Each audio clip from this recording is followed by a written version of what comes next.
വിശുദ്ധ പൗലോസ് എബ്രായർക്ക് എഴുതിയ ലേഖനം 5-ാം അധ്യായം 11 മുതൽ 14 വരെയുള്ള തിരുവചനങ്ങൾ. ഇതേക്കുറിച്ച് ഇനിയും ധാരാളം ഞങ്ങൾക്ക് പറയാനുണ്ട്. നിങ്ങൾ ആഗ്രഹിക്കുന്നതിൽ പിന്നോക്കമായതുകൊണ്ട് അതെല്ലാം വിശദീകരിക്കുക വിഷമമാണ്. ഇതിനകം നിങ്ങളെല്ലാവരും പ്രബോധകരായി ചിന്തിക്കുന്നവരാണ്. പക്ഷേ ദൈവവചനത്തിൻ്റെ പ്രഥമ പാഠങ്ങൾ പോലും നിങ്ങൾ വീണ്ടും പഠിപ്പിക്കാൻ ഒരാൾ ആവശ്യമായിരിക്കുന്നു. നിങ്ങൾക്ക് പാലാണ് ആവശ്യം, കട്ടിയുള്ള ഭക്ഷണമല്ല. പാല് കുടിച്ച് ജീവിക്കുന്നവൻ നീതിയുടെ വചനം വിവേചിക്കാൻ വൈകല്യമില്ലാത്തവനാണ്. എന്തെന്നാൽ അവൻ ശിശുവാണ്. കട്ടിയുള്ള ഭക്ഷണം പക്വത വന്നവർക്കുള്ളതാണ്.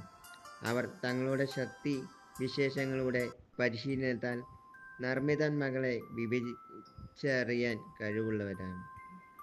നമ്മുടെ കർത്താവായ ഈശോമിശിഹായ്ക്ക് സ്തുതി. വിശുദ്ധ മത്തായി അറിയിച്ച സുവിശേഷം 12-ാം അധ്യായം 43 മുതൽ 45 വരെയുള്ള തിരുവചനങ്ങൾ. അശുദ്ധാത്മാവ് ഒരു മനുഷ്യനെ വിട്ടുപോകുമ്പോൾ അത് ആശ്വാസം തേടി വരേണ്ട സ്ഥലങ്ങളിലൂടെ അലഞ്ഞു നടക്കുന്നു, എന്നാൽ കണ്ടെത്തുന്നില്ല.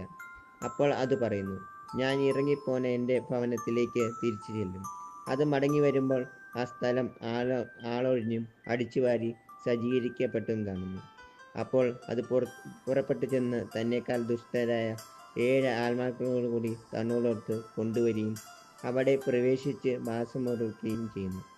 അങ്ങനെ ആ മനുഷ്യൻ്റെ അവസാനത്തെ സ്ഥിതി ആദ്യത്തേതിനേക്കാൾ ശോചനമായി തീരുന്നു. ഈ ദൂഷിച്ച തലമുറയ്ക്കും തന്നെയായിരിക്കും അനുഭവം.